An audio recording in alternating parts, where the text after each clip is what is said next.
Chapter 5. The holidays were approaching, and by now Esther was well over 400 pounds. Of course, the holidays are the time of year when everyone starts catching up. Some people even still write those family newsletters. Newsflash? Everybody probably already knows everything you've been doing because they follow you on social media. But in Esther's case, even though people knew we had her, they didn't really know much about her, and they hadn't seen many pictures because we were really trying to keep her private. The reason for all this secrecy was that having a commercial pig was actually illegal where we live, because she's a hooved animal. There's a bylaw that says you're not allowed to have farm animals. A lot of towns have different bylaws about keeping animals, but the hooves are where you get yourself in trouble. Even pot-bellied pigs get you in trouble because of this hoof ban. So we kept Esther's presence really quiet. When Amanda first asked me if I wanted Esther, I immediately checked all the rules and regulations, so I knew full well that we weren't allowed to have her. By now, you've undoubtedly picked up on the fact that I'm the living embodiment of it's better to beg forgiveness than ask permission. But I figured with Esther being so small, and because I was naive enough to think she'd stay that way, we could sneak her past those silly rules without difficulty. And if it ever should come up, well, see that previous thing about begging forgiveness afterward? I'd just play innocent. Hooves, you say? Oh, you're kidding me. Pigs aren't allowed in our town? I had no idea. I was planning to put up a wooden fence for privacy anyway, and figured because we had 2 dogs, anyone who did catch a quick glimpse would assume Esther was just a puppy. A pink puppy, with a mushy little snout. Plus, we had a great relationship with most of our neighbors, so we didn't think they would be a problem either. So in keeping with the hush-hush of it all, only our really close friends and immediate family got to see Esther. For them, we thought, we would start a Facebook page exclusively about Esther. It would be a way for friends and family we didn't see often to keep up with her adventures, to see pictures and understand what it was like for us to be living with Esther. I suppose by we, I actually mean me, because, I hope you're sitting down, I didn't tell Derek I was doing it. I just created the Facebook page while he was getting ready to go out one night. It wasn't until we were in the car a little later that I told him I'd done it. It seems funny to think about, making a dedicated Facebook page for a pig, but it was important to me to share with the people closest to us what our life had become with Esther. The first post was something totally generic. We hadn't found Esther's voice yet. So one of the pictures was of Esther indoors with a caption like, "What, you've never seen a pig in the house?" There was no direction. I didn't know what I was doing or that this was going to become a thing. Here's how it actually went down. The night I launched the page, Derek and I were going to dinner at my Aunt Erin and Uncle Stu's house in Orangeville. It was December 4th, 2013. While Derek was still getting dressed, I was messing around on Facebook, working on the page I built for my real estate business. I was familiar with the process of building pages and had the app on my phone, and I got the idea for Esther's page, so I sat on the couch and built it using the pictures I had on my phone. Derek was ready to go before I was finished, so he ended up waiting for me, standing over me and tapping his foot as I put the finishing touches on the bio. That first post consisted of 2 or 3 pictures, and I wasn't even thinking too much about what I was doing. I mean, who was going to see it? By the time Derek was standing at the door with his coat on, telling me we had to leave now, I just thought, what the hell? I selected the first post, pressed go live button, and that was it. We flew out the door, now running a bit behind schedule for dinner, and raced to Orangeville. We were just a few minutes into the drive, me at the wheel, when I told Derek to take out his phone. Usually, this isn't something I do, because if I'm driving and he's Facebooking, I feel like I'm just a chauffeur. But in this case, I had something exciting to show him. He looked confused, so I explained. Esther has her own Facebook page now. His look went from confused to more confused. Did she create it herself? He asked, now understanding full well what I had been so preoccupied with before we left. Derek pulled up the page, he read through the bio, and immediately said he had a few things he wanted to add, so I made him an administrator. Well, I handed him my phone and told him to add himself, and then he just started playing with it. Throughout the ride, we kept seeing likes and comments, and Derek would read them aloud, and we just laughed. We discussed the page settings and went back and forth between having Esther listed as a pet versus a public figure. We settled on pet. Little did we know what was to come. By the time we got to Orangeville, the page had already gained close to 100 followers. This was only like a 45-minute drive. Where were these likes and comments coming from, and how was this happening so fast? By the time we finished dinner, I looked at the page and it had over 150 likes. This was all within a couple hours. I got excited and thought, that was really quick. I showed the page to my uncle because he was one of the people we had made the page for, and even he was wondering who those 150 people were. My aunt and uncle are super fun. They both have the greatest sense of humor. Stu has the greatest stories ever, and my Aunt Erin is always there, shaking her head and laughing along with the rest of us. Their sense of humor also meant they found it hilarious that we had been screwed and had a massive pig in our tiny house. To this day, I jokingly tell them they are Esther's godparents. I added another photo while we were at dinner and kept sneaking off by myself to see how many new likes we had and what the comments were. I immediately noticed many names I didn't recognize popping up, along with old friends I forgot I was even connected with. By the time we were leaving my uncle's house, the page had almost 300 likes. By the next morning, it had 1,000. The following day, it was 2,000, and the page just took off from there. We didn't really understand what was happening or why. It turned out a lot of our followers came within the first 2 or 3 days, mostly through a friend of mine who was part of Toronto Pig Save and who had shared our page. So our initial push came from the animal rights people, and we had a really strong vegan following. And then the general public just started finding out about us and falling in love with Esther. And so the page just skyrocketed. Sounds great, right? Well, about 10 days in, we started to panic. Esther's page had now had more than 6,000 followers. To me, having come from a small town and having run my small business page for 3 years on Facebook with only about 250 followers, 6,000 people might as well have been the entire world. And this could be a big problem. It was illegal to have Esther in our home, and with this giant following, we were worried that the wrong people would find out about Esther, specifically zoning officials who would know that we were not supposed to be living with livestock. Okay, this might be the time when you wonder why I made the page public in the first place. Where were you when I needed you? Who am I, Mark Zuckerberg? You know, I just forge ahead without thinking about consequences. I was also naive enough to think that every single one of these thousands of people was from Georgetown and could potentially turn us in. I was convinced the whole town would show up and take Esther away in a van. I've always had a vivid imagination, so I contemplated pulling down the Facebook page. I made an appointment with a lawyer to find out just how deep a hole I had dug for us. The lawyer confirmed that it was illegal for us to have Esther, but he also broke down the entire situation for us. He said that it would take about 8 months before anyone from the town could actually make us get rid of Esther. He said the first thing the town would do was fine us. We'd pay the fine, but we couldn't get rid of Esther, of course. So then they'd fine us again. And then we'd go to court, and then we'd tied up in court, and ultimately it would end up in an order from the town telling us that we had to get rid of her. So even though the end of that story wasn't necessarily good news, not that we had any reason to expect good news, it was good in the sense that we knew town officials couldn't just show up out of the blue and take Esther away from us on the spot, which is what I had been fearing since the Facebook page had taken off. If someone from the town did catch on and press us on the issue, it would be a long, drawn-out process.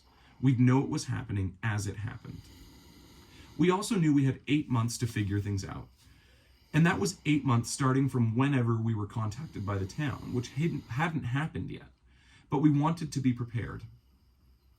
Derek and I knew we most likely had to move anyway. Esther was still growing, and we had no idea how big she would get. So we'd already decided to look for a small country property. This just put more of an official timeline on that plan. Still, we knew this legal problem could cause us a world of hurt. We could face fees we absolutely couldn't afford, and we would have to fight a case we would ultimately lose. When we lost, we would either need to move anyway or give up Esther to stay where we were. Obviously, I did not consider the latter an option. If we did need to move, that was another issue in itself. Where would we go that would allow us both to work but still be a country property that we could afford and that would be suitable for Esther? Georgetown is a very expensive place to live. So a country property close to town in our budget would be in shambles, or be a gas station or something else unspeakable like that. Still, when we left the lawyer's office, we weighed the pros and cons and just decided to keep the Esther page going.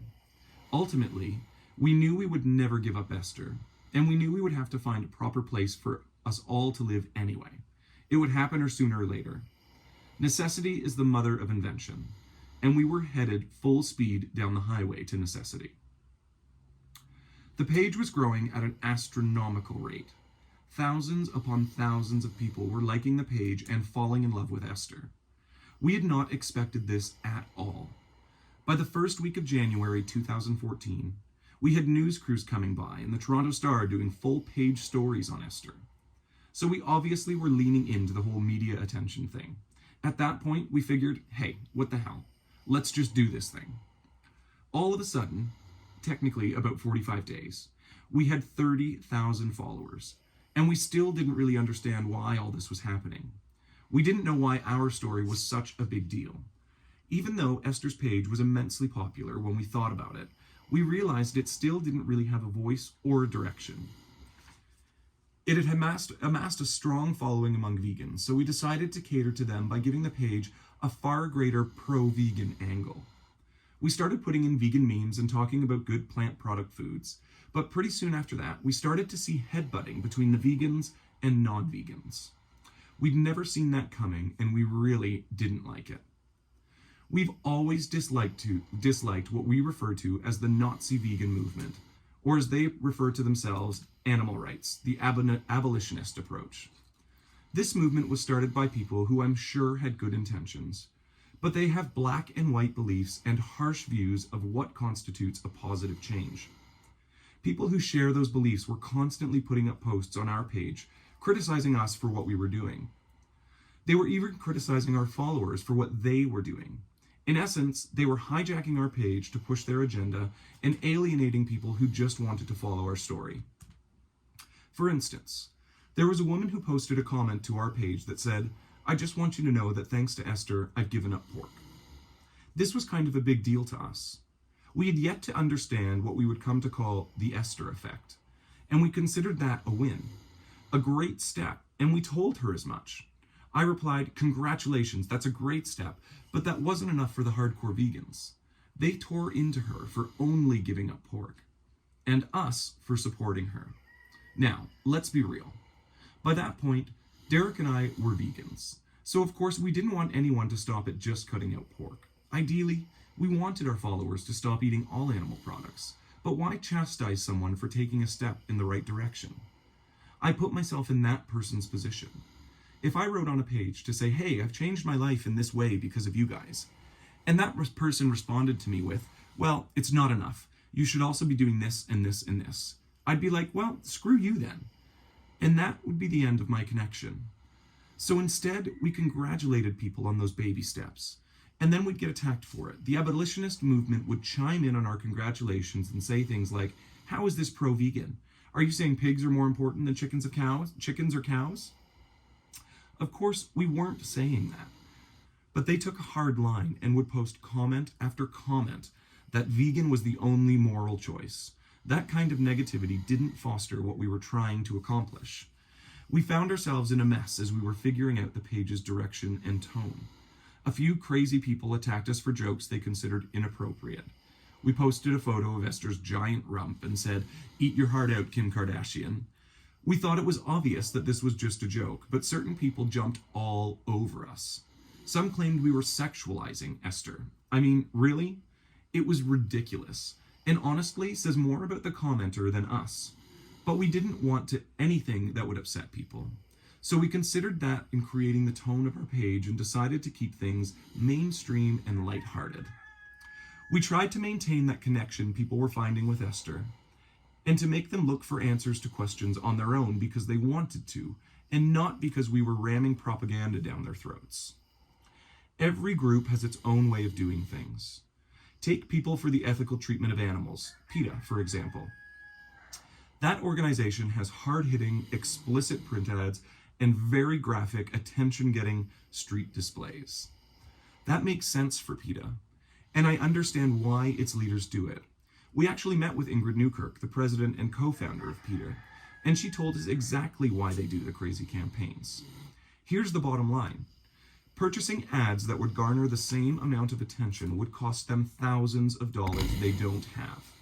So they keep the cash for situations where they can actually help animals.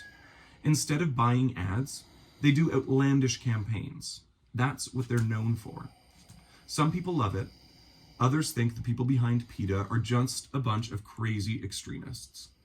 But PETA is the largest animal rights organization in the world, and Ingrid's passion and commitment has inspired countless others to think twice before wearing leather or eating animals. She believes animals deserve the most basic rights, regardless of whether they are useful to humans. She spreads awareness that all animals are capable of suffering and have interests in living their own lives. Therefore, they're not ours to use for food, clothing, entertainment, experimentation, or any other reason. Though you may disagree with some of PETA's outlandish methods, it's hard to disagree with the reasons why they do what they do. Then you might look at Mercy for Animals, a completely different type of animal rights organization with an entirely different approach. Perhaps the exact opposite approach. MFA is a national non-profit organization dedicated to preventing cruelty to farmed animals and promoting compassionate food choices and policies. MFA spends its time and money buying undetectable camera equipment, hiring undercover investigators, and exposing big agriculture for its horrible mistreatment of farm animals. This group's incredibly important investigations have shed light on the heartbreaking animal abuse that takes place behind closed doors. The investigations have led to giant corporations such as Butterball, Tyson, Nestle, and DiGiorno to drop products from abusive farms. That's huge. And MFA is totally different from the next organization and the next one. We've always felt like there was room for everyone. And it's not that we don't appreciate or respect all of the other groups and their very different methods. We don't begrudge anyone their place in the movement. We just felt that those types of organizations were very crowd-specific and put a lot of people off. With Esther, we had an opportunity to reach a huge spectrum of people with kindness and smiles and positivity. This was a crucial moment for us. When we saw that we were alienating the people whose lives we could impact most, people like us who loved animals and wanted to do better but just hadn't made that connection, we knew we had to do it our way, simply with kindness and humor. We had no interest in the angry, "you're not doing it right" approach. That sort of thing had played no part in our becoming vegan. We had come to our decision by getting to know Esther and asking questions and slowly understanding why going vegan was the better choice, ultimately the only choice for us. So we focused on kindness and humor and pulling heartstrings as opposed to harsh words and upsetting imagery, which I think is why the Esther movement is as successful as it is. The Esther movement appeals to non-vegans in that it's all very approachable, non-confrontational, and open, but it builds a connection to people. And we're finding that non-vegans love it because it opens their eyes and makes them think about things. Yet it still appeals to animal activists and existing vegans because we are a bright spot in an otherwise very sad and upsetting movement. We've actually had undercover investigators who are constantly reporting on abuse visit us because they want to be around a happy pig in a good environment. Esther was the morale boost they really needed. As the Facebook page was taking off, we tried to respond to every single comment, and we didn't have anybody helping us.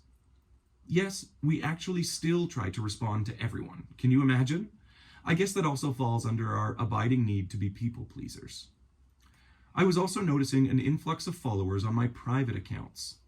Prior to Esther's arrival, my social media presence was mostly limited to my Instagram account, which had photos of me and Derek along with the pets on occasion. It also had photos from our trips to Amsterdam and some things that might be considered a bit questionable by your average Esther fan. I mean, we were a couple of bachelors who liked to party now and then. We were just two normal, fun-loving guys who happened to have a pig. We hadn't lived the life of angels. We simply happened to have an awakening after we got Esther, and our lives drastically changed. I came to realize that some people who wanted to follow Esther's story wanted to know more specifically about Derek and me.